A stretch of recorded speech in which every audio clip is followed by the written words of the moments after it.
Class 3। आज हम अपना सेकंड टर्म का उर्दू ए का सबक पढ़ेंगे। हज़रत उमर फ़ारूक रज़ी अल्लाह ताला अन्हु। हज़रत उमर नाम है और फ़ारूक उनका लक़ब है, यानी हक़ व बातिल में फ़र्क करने वाला। हज़रत उमर को फ़ारूक का लक़ब इसलिए मिला कि वो बहुत बहादुर इंसान थे, और जब वो ईमान लाए तो नबी अकरम सल्लल्लाहु अलैहि वसल्लम ने खुलेआम नमाज़ पढ़ी और लोगों को ये पता चल गया कि अब जो है उमर जो है वो ईमान ले आए हैं, अब किसी किस्म का डर और ख़ौफ नहीं है। और इसका मतलब ये था कि अब जो है हक़ सामने आ गया, हक़ साबित हो गया और झूठ जो था वो बातिल हो गया। हज़रत उमर हमारे प्यारे आका और मोहसिन इंसानियत हुज़ूर रसूल मकबूल सल्लल्लाहु अलैहि वसल्लम के करीबी साथी और मुसलमानों के दूसरे खलीफा थे। आप इन 10 सहाबा कराम में से हैं जिन्हें हुज़ूर ने दुनिया ही में जन्नत की बशारत दी, यानी अशरा मुबशरा में से हैं। अशरा का मतलब 10 ही है बच्चों। 10 सहाबा कराम जिन्हें नबी करीम सल्लल्लाहु अलैहि वसल्लम ने दुनिया ही में ये खुशखबरी दे दी थी कि आप लोगों को जन्नत मिलेगी। तो आप हज़रत उमर भी क्या है, हुज़ूर नबी करीम सल्लल्लाहु अलैहि वसल्लम के दोस्त हैं, करीबी, और दूसरे खलीफा भी हैं, और अशरा मुबशरा वाले सहाबियों में भी शामिल हैं। यह आपका एजाज़ है। हज़रत उमर का लक़ब फ़ारूक है, यानी हक़ व बातिल में फ़र्क करने वाला। दीन इस्लाम हक़ है और दूसरा दीन जो कुफ़ार ने इख्तियार किया हुआ था वो बातिल है। हज़रत उमर को इनके वालिद ख़त्ताब बिन नफ़ील ने बचपन ही से पढ़ना लिखना सिखा दिया था। देखिए बच्चों, आज आप लोग पढ़ने से भाग रहे होते हैं, और आज से 1500 साढ़े 1500 साल पहले का दौर है कि जब हज़रत उमर को बचपन में ही उनके वालिद ने पढ़ना लिखना सिखा दिया था। लड़कपन में आप घुड़सवारी और पहलवानी का शौक़ रखते थे। घुड़सवारी घोड़े की सवारी और पहलवानी यानी कुश्ती। जिस्मानी तौर पर बहुत ताकतवर और कदावर थे। कदावर का मतलब मीन लंबे चौड़े थे और ताकतवर भी थे। हज़रत उमर फ़ारूक अपने ज़माने के ऐसे हुक्मरान थे जो नहायत सादा ज़िंदगी बसर करते थे। बाद में नबी अकरम सल्लल्लाहु अलैहि वसल्लम के बाद जो है मदीना रियासत की हुक्मरानी हज़रत नबी सल्लल्लाहु अलैहि वसल्लम के साथ हज़रत के बाद पहले खलीफा हज़रत अबू बकर सिद्दीक़ ने संभाली। उसके बाद आपके बाद दूसरे खलीफा हज़रत उमर फ़ारूक ने मदीना की रियासत की हुक्मरानी संभाली। आप हुक्मरान होने के बावजूद इंतहाई सादा ज़िंदगी बसर करते थे। ना तो बादशाहों किसी शान शौकत अपनाई और ना ही अपनी मर्ज़ी से कोई काम किया। एक बार रसूल अकरम ने हज़रत उमर की बड़ाई बयान करते हुए फरमाया, शैतान इस रास्ते ही को छोड़ देता है जिस पर उमर गामज़न होते हैं। गामज़न का मतलब चलना है, यानी जिस रास्ते पर हज़रत उमर चलते हैं शैतान उस रास्ते पर नहीं चलता, वहाँ से भाग जाता है। देखें, आप इतने सादा हुक्मरान थे कि एक औरत ने एक दफ़ा देखा कि आप ईंट का तकिया लगा के दरख्त के नीचे आराम फरमा रहे थे। बच्चों सोचें, आज के हुक्मरान और नबी करीम सल्लल्लाहु अलैहि वसल्लम के सहाबी जो हैं वो दूसरे खलीफा हैं, और उनकी हुक्मरान होते हुए ज़िंदगी इतनी सादा है। इतनी बड़ी मुमलिकत के सरबराह हैं वो। 8 की 8 रियासतें थीं आपकी सल्तनत में शामिल। बच्चों इतने बड़े हुक्मरान होने के बावजूद आपने इंतहाई सादा ज़िंदगी बसर की, और यही अल्लाह ताला का हुक्म भी है। हज़रत उमर फ़ारूक का हुक्म था कि मुमलिकत में जो भी नादार, गरीब, माजूर, अपाहज लोग हों, इन सब के लिए सरकारी ख़जाने से वजीफ़े मुकर्रर किए जाएंगे, यानी पैसे मुकर्रर कर दिए जाएंगे जो इन लोगों को मिलेंगे। किनको? नादारों को, गरीबों को, माजूरों को और अपाहज लोगों को। माजूर और अपाहज एक ही होते हैं, नादार और गरीब भी एक ही लोग हैं। यानी नादार हैं, अपनी ज़रूरियात पूरी नहीं कर सकते, दूसरे लोगों के मोहताज होते हैं, तो दूसरे लोगों के आगे हाथ नहीं फैलाएंगे, बल्कि सरकारी ख़जाने से वजीफ़े मुकर्रर कर दिए जाएंगे, इनके पैसे मुकर्रर कर दिए जाएंगे जो वहाँ से इनको मिलते रहेंगे, और वो अपने अखराजात पूरे करते रहेंगे। इसके अलावा हज़रत उमर ने जो फ़लाही काम किए, इनमें बैतुल माल कायम किया। ऐसी ही रियासत को बच्चों फ़लाही रियासत कहते हैं, और हज़रत उमर ने ही फ़लाही रियासत कायम की, और फ़लाही रियासत में बैतुल माल कायम किया। बैतुल माल से ही जो है इन लोगों को पैसे मिलते थे। अदालतें कायम की, आज भी अदालतें हैं ना, तो ये किसने कायम की थी? सबसे पहले हज़रत उमर ने। दिनायतदार काजी यानी जजेस रखे, मुकर्रर किए।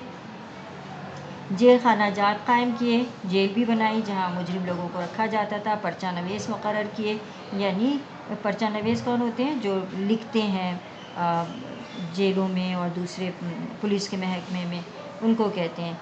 मक्का से मदीना तक सफ़र के दौरान सराय यानी होटल और छोटे छोटे रेस्तरां बनवाए ताकि मुसाफिरों को किसी तरह की तकलीफ़ ना हो, वो रास्ते में रुकें और आराम भी कर लें और अपनी ज़रूरियात ज़िंदगी पूरी कर लें। मसाजिद में रात को रोशनी का इंतज़ाम किया। अब हमारे दौर की तरह नहीं था एक बटन दबाया और लाइट जल गई। आप सोचें कि वो इंतज़ाम कितना मुश्किल होगा, दिए जलाना और दिए रखना। اسلامی کیلنڈر تیار کروایا، جو آج آپ اسلامی کیلنڈر استعمال کرتے ہیں، قمری مہینے 12، وہ کیلنڈر بھی حضرت عمر نے تیار کروایا۔ حضرت عمر لوگوں سے مشورے کے بعد حضور کی مکہ سے مدینہ ہجرت کو اسلامی کیلنڈر کا سال اول قرار دیا، یعنی جس سال مکہ سے مدینہ ہجرت کی وہ ہجرت کا پہلا سال تھا، اور اس کے مطابق ہی ہجری کیلنڈر جو ہے وہ مقرر ہوا اور بنایا گیا۔ اگر ہم بھی اپنے اس عظیم خلیفہ حضرت عمر کو عدل انصاف کا رول ماڈل بنا لیں تو آج تمام مسلمان نہ صرف غربت و افلاس اور ظلم و ستم کا خاتمہ کر سکتے ہیں، بلکہ آگے بڑھ کر دوسروں کی مدد کریں گے اور پھر سے خوشحالی کی زندگی گزار سکتے ہیں۔ حضرت عمر نے یکم محرم 24 ہجری کو جام شہادت نوش فرمایا۔ ہجری سمجھ گئے نا آپ، ہجری سال یعنی نبی کریم صلی اللہ علیہ وسلم کے مکہ سے مدینہ جانے کے سال سے پہلی ہجری شمار ہوتی ہے، تو یعنی اس کے 24 سال کے بعد آپ نے جام شہادت نوش کیا۔ اللہ ہمیں حضرت عمر کے نقش قدم پر چلنے کی توفیق عطا فرمائے، آمین۔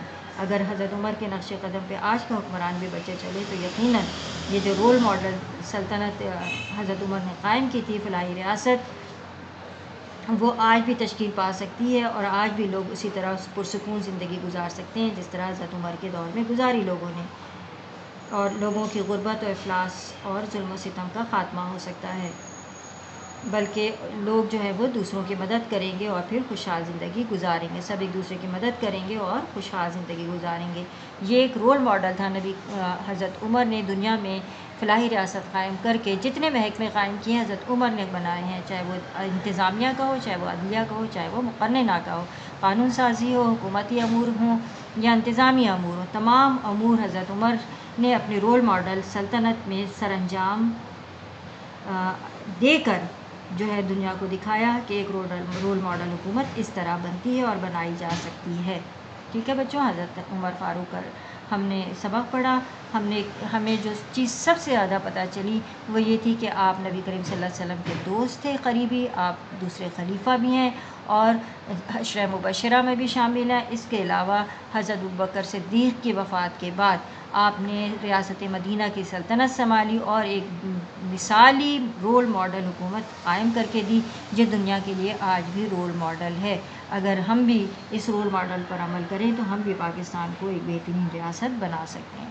اب ہم دیکھتے ہیں کہ بچوں اس سبق کی سرگرمی کیا ہے۔ سرگرمی ہے کوشچن آنسر ہیں 4، یہ اس کا جواب جو ہے آپ کو کتاب پر ہی لکھنا ہے آن بک، لیکن آپ کو یہ ورک شیٹ میں ملے گا۔ یہ 4 سوال کا جواب بھی ورک شیٹ میں موجود ہوگا، الفاظ معنی بھی ورک شیٹ میں موجود ہوں گے، جملے بھی ورک شیٹ میں موجود ہوں گے، لیکن الفاظ ہوں گے، جملے بچوں آپ نے خود بنانے ہیں۔ ٹھیک ہے، گھڑ سواری، مجھے گھڑ سواری کا شوق ہے، حضرت عمر گھڑ سواری میں بہت ماہر تھے، اس طرح کے جملے آپ نے خود بنانے ہیں۔ ٹھیک ہے، اسی طرح لفظ شان و شوکت، عدل و انصاف، غربت و افلاس، جام شہادت، نقش قدم۔ اس کے علاوہ ایک کوشچن ہے کہ سبق میں حضرت عمر فاروق کی جو خوبیاں بیان ہوئی ان کا ذکر کریں۔ ٹھیک ہے، اس پوری جگہ پر آپ نے حضرت عمر کی تمام خوبیاں بیان کرنی ہیں کہ کس طرح بچپن سے لے کے لڑکپن اور اس کے بعد جوانی اور اس کے بعد آپ کا حکمرانی کا دور کیسا گزرا، وہ آپ نے سارا لکھنا ہے جو آپ کے سبق میں موجود ہے، جس کی ڈیٹیل بھی میں نے آپ کو سمجھائی ہے۔ پھر اس کے بعد ہے MCQs، یہ 2 MCQs کے جواب آپ نے یہاں پر دینے ہیں۔